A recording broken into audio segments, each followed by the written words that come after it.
Hello, everyone, and welcome back to Cyrus Webb Presents. I'm your host, Cyrus Webb. Glad you all could join us once again. For those tuning in on Facebook, LinkedIn, YouTube, X, we're glad you all can be with us. We're going to go ahead and also bring in our friends that are tuning in on Instagram as well. Glad they could be with us too. Have a great guest that's coming up for us today, and that being my friend Tina Siemens. We're going to talk to Tina about the amazing thing that she's able to do when it comes to history, but also her special things that's going on, especially with the new book that's coming as well. If you guys are not staying connected with Tina, we'll make sure that you guys know how to be able to do that.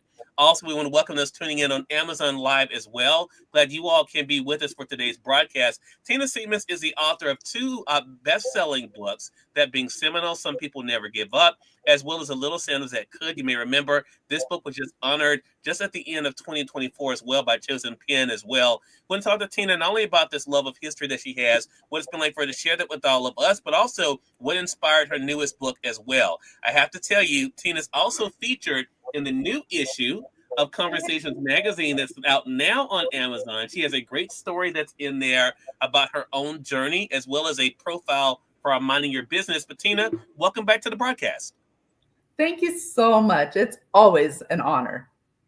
Look, the honor is definitely on mine. Tina, this is already turning out to be a busy year for you already. The museum has been busy. We're going to talk about that. I didn't mention that in my introduction. But also, of course, you're gearing up for the release of your third book.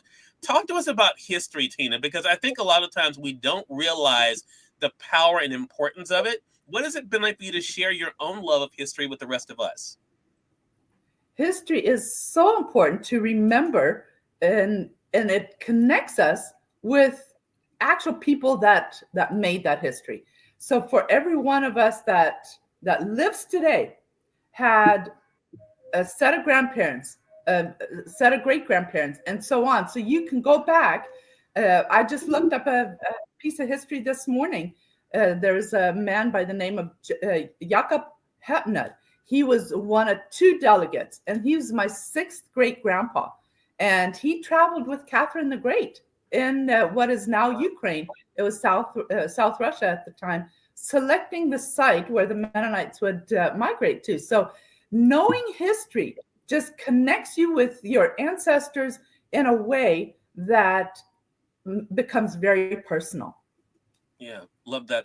You mentioned, and you know what, Tina, you and I have not talked a lot about this. If people have read your book, Seminole, Some People Never Give Up, they know about the Mennonite culture and what that was like for you to embrace. But also some of the things that a lot of us may not have known, including myself. Have you found that that's been part of the exciting thing, too, that you've been able to educate people, not only about the Mennonite community, but also the love of history that's there as well? Absolutely. And there's a lot of negativity around the Mennonite culture, but Mm, I always say there's rotten apples in every basket. yeah. But the perseverance and the longevity that the Mennonites have had since the 1600s is truly something to look into. And that is what I have embraced. It has been my great joy and honor to not only look at the history of it, but if people would know the true history of where the Mennonites began, it has been watered down and just defiled in so many areas that they themselves, as a culture group, Mennonite is not of ethnic group, but rather a religion. And so when Menno Simon stepped away from his priesthood, he based all of his teachings on 1 Corinthians 3, verse 11. No other foundation can be laid than that which is laid, Jesus Christ. So that is the essence of the Mennonite faith. And so, and as it is with all world religions, if we know that history, then all of a sudden, I had somebody come through the museum just over the holidays, and he said, I am leaving. I entered the museum being ashamed of being Mm. called a Mennonite. But I left with such pride. He said, thank you for explaining that, because once you know the history, then all of a sudden you can take ownership with joy. Yeah. Tina, that is such a great point. I didn't know we were going to be talking about this, but I think it's an important conversation. You said something that I want to go back to, and that is about the misunderstandings that are out there, and I think there are a lot of people that can relate to that from different groups, who have felt like they've been misunderstood or misrepresented. Is that part of the joy you feel when you hear people like what you just mentioned that came to the museum, that you're able to help them better understand and appreciate the culture? Absolutely. And it is so powerful to see the light just come on in somebody, and where that switch is made from a negative to a positive. And that is why we all live. That's why we are breathing today, is to make today better with whoever we talk to, with whoever crosses our path, to leave a positive impression. Like there is going to be the negative always. That's Right, just part of the human race. But if right. we concentrate on the similarities instead of the differences, we are going to build so many bridges that it will allow us to cross these differences, and not write them off, but help educate, and therefore make that particular difference less of a stumbling block. Yeah, such a great point. And that leads us into the bigger platform that you have. I didn't mention again in my introduction, but Tina also is the owner of a museum. We're going to talk about that. But also, as I mentioned, history is very much a big part of her books. Seminal, Some People Never Give Up, and Little Sins That Could. I want to talk about the resilience factor for you, Tina, because we're able to see, for those who haven't read Tina's book Seminal. I'm going to highlight it for you guys on Amazon. You can get the Kindle edition for $3.99 over on Amazon, or you can be able to get the paperback here for $14.87. But Tina, the thing that stood out to me is that your family was able to persevere in the face of a lot of different challenges and obstacles. You just mentioned, though, that there's going to be negative in life. Do you think that's what's helped you not to be overcome by the negative when you think about the examples of your family and what they've been able to do? So true. There is so many times and circumstances that they could have given up, but knowing how they dealt with and how they overcame their obstacles and their hardships. I mean, I have a friend here in Seminole that immigrated as a young child from Kazakhstan to Germany, and now to Texas. Like, that's three major countries in one lifetime. For me, it's two, but for those kinds of like people, there so many people are born in one place, in one town, even in one house, and they die in the same place. So they can be they've got their anchor. That is so different in my culture. There is so many migrations and so many difficult times that came with that.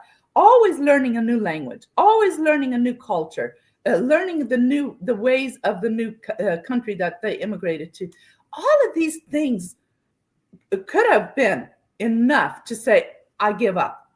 But I know from my history books, from my stories that I have been handed down, they persevered, and that is what made them stronger. If you don't give up through a difficult time, that just adds tools to your belt to overcome the next obstacle. So that is what perseverance looks like in the long run. Overcoming time and time again, and then all of a sudden, if you do the same hardship over, then all of a sudden you learn to divert that hardship. Yeah, I totally agree with that. For those that are just tuning in, welcome. You are tuned in to Cyrus Webb Presents and Conversations Live. If you guys are joining us on the radio side of our broadcast, Tina Siemens is our guest. She's the award-winning author of Seminal, Some People Never Give Up, as well as The Little Sins That Could. Both of them available here on Amazon, as I mentioned. She's also featured in the new issue of Conversations magazine that is out now here on Amazon, the year that was 2024, and she's already making big steps for 2025. Before we get into the new book, Tina, that's coming this year, I want to talk about the museum. I always get the name wrong, but I've been practicing, so I want to make sure. It is the West Texas Living History Museum. Is that right? Heritage Museum. Heritage. I got the H. That's right. The West Texas Living Heritage Museum. Talk to us about the museum is turning 2 this year. right? Yes, it is. Talk to Mhm. us about what inspired you to be able to start the museum. For all of the above reasons, because I wanted a place that would demonstrate, and that's why the word living is in it. I love demonstrating. I give canning classes. I give. We have organized events throughout the year where people can come and witness from start to finish of doing canning. And this year I'm going to add more things like a family is growing the flaxseed for me. So how to from flaxseed all the way to making a piece of linen cloth, the Mm, process of that whole thing. And so it is for me to demonstrate not only what history was, but how can we repeat those historical things, because that is what our kept our ancestors going.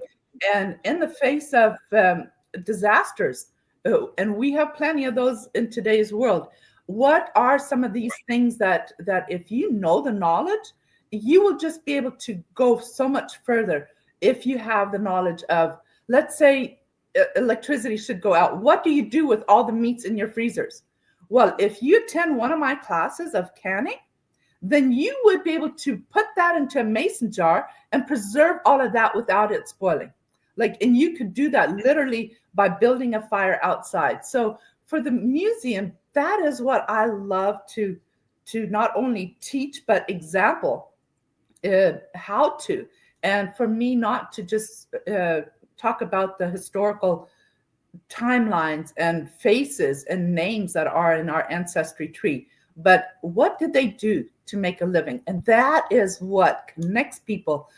This is what grandma did. This is what grandpa told me. And so for that purpose, it is so important to not just walk through a museum, see the artifacts, but then to be able to use those old tools like the pressure canner, the different items that they used, how to keep leather soft even though it gets wet. Like, these are all things that they will learn when they come through my museum. love that. Love that. And I love the fact too, Tina, that you're able to be able to do it. And I can tell the passion you have for it. It's like with me, when I'm talking about things that I love, I get very excited about it, which my family says Yeah. that's pretty much everything. I get excited about it. But I can So tell true. when you're talking about history, the love you have for it. And so I want to talk about the vision, because it was not it's something that was easy. And I think a lot of times, Tina, the reason why I'm bringing this up, a lot of times people look at you, they look at myself, and they think, well, you know what? It's easy for them to say this or that. But both of us know what it's like to have challenges. You've even talked to me about challenges, even with the new book that we're going to be discussing. What has helped you to Mhm. keep going in spite of those challenges, though? Knowing the outcome, because if you've already envisioned where you want to go with a certain project or with something that you're doing or planning today, if you already have put yourself in at the finish line, then it's so much easier to overcome all obstacles because your eyes are fixed on what the outcome is going to be. And that, I think, is has been key for me to when I was planning that museum. It was a 20-year dream before it happened.